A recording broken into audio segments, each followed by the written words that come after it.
Hello, hello, and welcome to the weekly wrap only on Ken's 5 Plus. I'm your host, Audrey Castoreno. Hope you're staying warm this week. It has been a frigid one, but let's get to your biggest stories. Coming in at number 5 in our countdown, Kentucky Fried Chicken is flying the coop, leaving its ancestral home in Kentucky and moving its corporate headquarters to greener pastures in Plano, Texas. Corporate employees will relocate over the next 6 months. The announcement brought a quick response from political leaders in Kentucky. Louisville Mayor Craig Greenberg is asking to meet with the company's CEO. Kentucky Governor Andy Beshear released a statement writing, quote, "I am disappointed by this decision and believe the company's founder would be too," end quote. Beshear said he hopes the company rethinks this move. All right, it's a favorite Fiesta party favor that's a hit with the kids. We're talking about cascarones, but with high egg prices right now, could that be a problem for getting the confetti-filled eggs for Fiesta, which is just around the corner? Roxy Van Rooten talked to vendors. Breaking a cascaron over someone's head is a Fiesta tradition, but with egg prices skyrocketing, will San Antonians have to crack open their wallets even more this year? Egg prices have doubled in some parts of Texas, with some grocery stores even running out of stock. That's putting pressure on vendors who rely on affordable eggs to make thousands of cascarones for Fiesta. Well, we went to Costco yesterday, no eggs, okay? They had no eggs. Didn't have any idea when there's going to be any, so. Right now, the egg prices are not affected. However, if the tariff does happen, the 25% tariff of imports does happen, they will be affected. But for those relying on local eggs, the impact is already being felt. Some say raising backyard chickens is the answer. You know, yes, is it the right solution to raise your own chickens right now? Yeah, I advocate it. I say do it because you have something you're looking at and you can see what you started with and what you finished with and a finished product that you can actually eat. But even that comes with a cost. Prices for laying hens have jumped from $20 to nearly $40 each, making it a big investment. 5 years ago, it was 20 bucks. This morning, I just talked with a hatchery that told me that they're $36.95, and I went, 30 for one. So, you know, the prices really jumped on them. Despite rising costs, vendors are working to keep Fiesta fun and affordable, and for now, cascarones are still in stock. So it might be a good idea to stock up early. Roxy Van Rooten, Ken's 5. Gotta do what you gotta do for those cascarones. The weekly wrap is back after this. The heart of Ken's 5 News is our people. People who've earned the trust of our community through years of experience, community connection, and showing up when it matters most. The reporters and anchors at Ken's 5 News are the most experienced team in town, consistently delivering the important news you need. They're the people you're familiar with, the people you trust. Ken's 5 News, proud to be San Antonio's own. Go ahead, take a look at the faces of San Antonio's own. When you look into their eyes, you see passion, you see hard work, you see familia, generations of people who embody a rich culture of respect, honor, and originality. We're all in San Antonio, but more importantly, San Antonio is in us. It's what makes us special.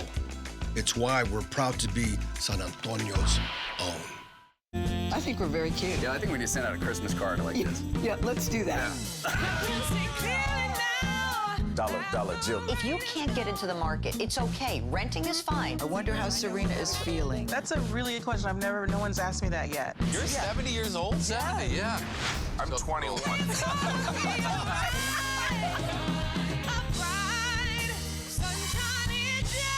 We'll see you 7 o'clock sharp. Talked to this police officers, and she told me to call Ken 5. Every week, Ken's 5 is looking out for San Antonio's own. The next day after you left, they sent a professional AC guy, and my AC is working now. If you've been wronged by someone, It was shocking. Clearly, something went wrong. or a business, I couldn't believe it was happening. just call Ken's. Weekdays at 6, only on Ken's 5. I got my vehicle back. I'm rolling again, so call Ken 5 to help you if you need help too. Yeah, I was born and raised here in San Antonio, Texas, born at Lackland Air Force Base. I grew up on the west side, and I'm a military brat, so I kind of followed my dad around the world. I embrace multiple cultures. We're living here in San Antonio, it's the Hispanic culture. Growing up, it was the Filipino culture. I'm constantly seeking new adventures and love hopping on my bike to find one. Learned from some of the best, Paul Morales and Bill Taylor growing up. Those forecasts kind of inspired me to become a meteorologist. I mean, everything here is home. Welcome back. At number 4 in our countdown, the measles outbreak in West Texas has now grown to 48 cases. Right now, Metro Health reports no cases in Bexar County, but health officials say all it takes is one infected person being close to another person to start an outbreak, which is why they're focusing on education and vaccinations. Being around the wrong person at the wrong time almost guarantees that you get the measles. The goal in public health is to vaccinate kids to at least 95% of the population to create some herd immunity so it doesn't spread from town to town and school to school. State health leaders say the epicenter of the outbreak is in Gaines County, that's far west Texas, where there are 42 reported cases. So far, 13 people have been hospitalized. Most of the cases involve unvaccinated children. At number 3 in our countdown, Pope Francis is in the hospital fighting pneumonia in both of his lungs. The 88-year-old Pope has been hospitalized since last Friday. The Vatican announced the Pope had a polymicrobial infection of his respiratory tract. The Vatican says the latest diagnosis presents a complex picture and will require more treatment.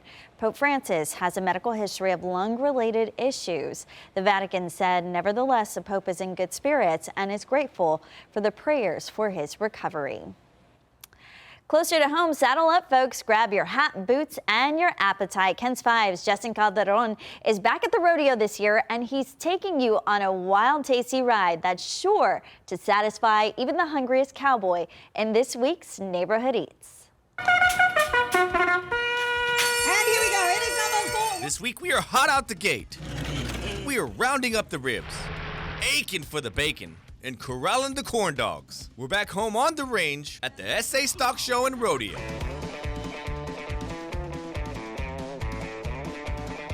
We actually have 52 food vendors this year in a different variety from everywhere from Asian food to American food to anything you want. He's not lying. It's a stampede of flavor with brisket, burgers, pizza, pulled pork, skewers, sausage, K-dogs, turkey legs, cheesesteaks, baked potatoes to brownie sundaes. Oh, and a salad.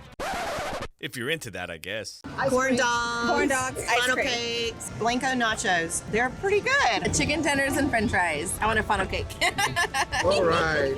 Now, this is their first rodeo, and they're having a blast. The lemonade, for sure. And the chicken on a stick. Chang's chicken. Very excellent. It's excellent. The brisket grilled cheese from Davila's down there. Chili from Davila's. Different variety of foods. I love coming here every year just for that. Let's start off with that turkey leg from Juicy's. I'm gonna try something. Beautiful. The barbecue plate from the Fajita Corral. Gotta hit the sausage. Oh yeah. The brisket mac and cheese from Raider Red Meats. Spectacular. The hot Cheeto K-Dog from Korean Corn Dogs. It's not San Antonio without some hot Cheetos. Absolute. Wood fire pizza from Il Mio Amore.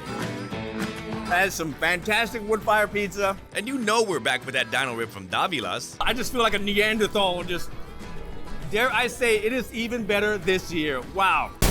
And guys, there's still plenty of time to come out here to the rodeo and enjoy all these delicious food items. You're definitely not gonna wanna miss it because when it's gone, guys. We'll see you here. Justin Calderon. Still gotta eat a little healthy. Kids 5. Neighborhood Eats. That looks so good. Stick with us. We're going to be right back. What makes Ken's 5 News different? We have a team of people, both on air and behind the scenes, who are from San Antonio, who have lived here for decades. A team of journalists who know the neighborhoods, the issues, and the people, bringing San Antonio the news that's most important to this community. Local news from local people. We are San Antonio's own Ken's 5. I think we're very cute. Yeah, I think we need to send out a Christmas card like this. Yeah, let's do that.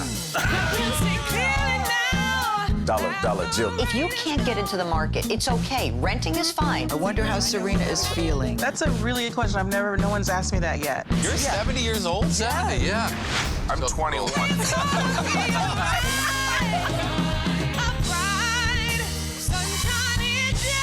We'll see you 7 o'clock sharp.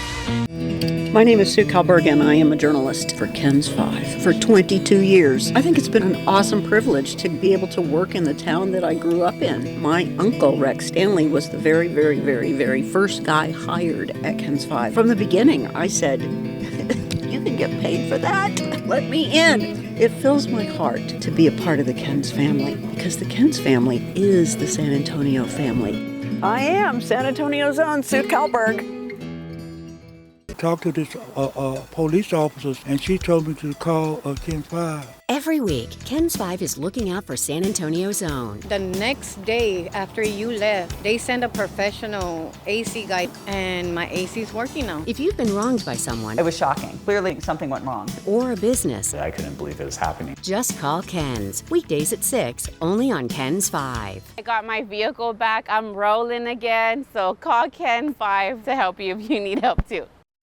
Born and raised on the northwest side of San Antonio, Texas. Generations of my family have been from this part of Texas. I have Fiesta roots, I have Spurs roots, I have Texas Fighter roots. Played basketball at Clark. Basketball was a huge part of my life for 16 years. My comfort dish, a plate of chilaquiles with salsa verde. I grew up watching KENS 5. I am who I am because of this beautiful city. I hope that they can find a sense of pride knowing that their creation is helping deliver them the most important news of the day. I'm Alicia Nieves, and I'm proud to be from this beautiful city.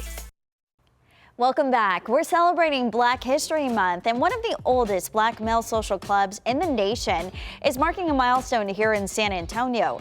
Earl Stoudemire explains how the Van Cortlandt Social Club was created and its impact on our community.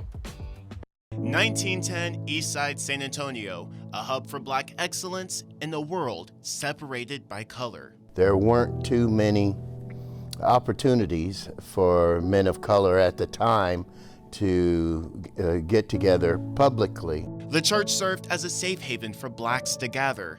Inside Jacob's Chapel United Methodist, Chuck Andrews, the oldest living member of the Van Cortlandt Social Club, says the founders wanted something more. These fellas wanted to have an activity where they could have a good time. And so they made one rule that the first activity was a picnic.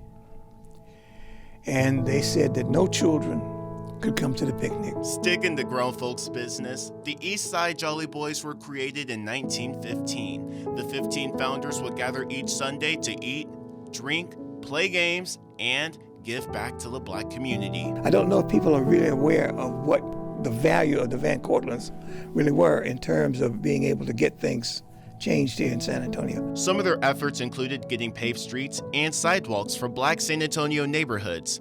The Van Cortlandts also did voting campaigns and rallies for Black education.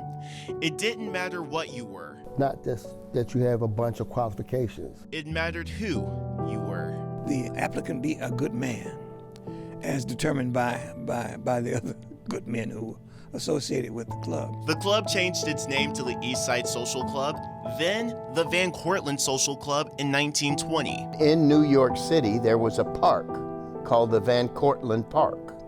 And it's spelled a little different. Theirs has no U.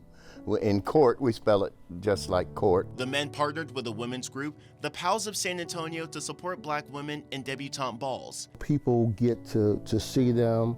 They also get to know about them, know about their endeavors, their academic achievements. It's a tradition the men continue with their wives, sponsoring debutantes and providing scholarships through the Van Cortlandt Auxiliary. They're teaching them the waltz. They teach them the proper etiquette for dining, how to do a promenade. The Van Cortlandts also mentor youth with other groups like 100 Black Men of San Antonio and Black fraternities. It's very important that we stand in the gap and are able to show these the younger generation what they can do and what they should be doing. They've been wearing the green and old gold for 110 years. I think the future for our organization is driven by our view on sustainability, because that's what it's going to take to get into the next millennium. They want to make sure it continues, recruiting young members, creating a pipeline to continue the legacy. We want to put our footprint and make sure we're doing something economically for the community, putting up something that the community can invest in, be a part of, and a win-win for everybody. Because at the end of the day, if I have a problem or if I have a need, I can call somebody in the Van Cortlandt and they will help me. A brother's bond will never break. On the east side, Earl Stoudemire, KENS 5. What a great organization doing so much good in our community. But back to our countdown at number 2, the black box flight recorder from the Delta Airlines plane that crashed in Toronto has been sent off for lab analysis. The plane flipped upside down when trying to land. Survivors of Monday's terrifying crash say they are still in disbelief. When the plane stopped, one passenger named Matt Cunningham sent his family a simple message: plane crash, please pray. My dad today, he said those 15 minutes from the time he got that text until he got the next one with some photos that I took away from the plane were 15 tough minutes. Gosh, I can't even imagine. Officials are investigating the cause of the crash, but say communications between the pilots and airport tower were normal as the plane approached. Delta has offered $30,000 to each passenger who is on that plane. They say no strings attached. And at number 1, the Trump administration is taking more steps to downsize the federal government, and their aim is at the Federal Aviation Administration. Hundreds of employees who maintain critical services with air traffic control are being let go, despite all of these incidents we're having. Many of the workers install, inspect, and maintain air traffic control communications, radio, and computer systems. The move comes less than 3 weeks after a mid-air collision near Washington, D.C. killed 67 people. That crash highlighted shortages of air traffic controllers and problems with the agency's infrastructure. Well, that's it for our countdown in this week's episode of the Weekly Wrap, only on KENS 5 Plus. We're going to see you next week with much more. Bye, guys.